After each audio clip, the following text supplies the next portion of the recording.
قبل كده اتكلمنا على الاجيلتي وازاي هي element مهم جدا للشركات اللي بتدور على sustainability في السبلاي تشين. لو فكرنا sustainability كلمة مشهورة كله بيستخدمها، الكل بيفكر يقول لك انا عندي sustainable processes، انا عندي sustainable vision في الشركة. يعني ايه sustainability؟ خلينا نقول ببساطة شديدة ازاي اطمن ان انا بشتغل وبحقق شغلي وبحقق ارباح مع الحفاظ على البيئه والانفايرمنت والمجتمع اللي انا عايش فيه.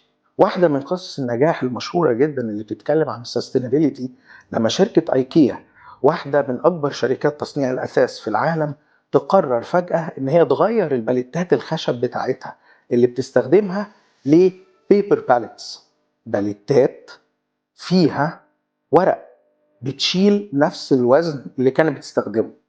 انعكس على انه قلل بجزء كبير قوي وبكمية كبيرة جدا من الخشب اللي كان بيحتاجه في العالم اكروس كل القارات للشحنات اللي بتسافر.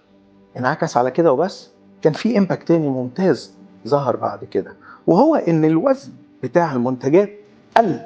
طبيعي ان في فرق بين وزن الباليتا الخشب وبين وزن الباليتا الكرتون. ده اثر على ان الجروث ويت بتاع الحاويه بقى اقل، فبالتالي هيدفع شيبنج تشارجز اقل، وبالتالي هيدفع ضرائب وجمارك اقل، لان زي ما احنا عارفين هي جزء من الويت.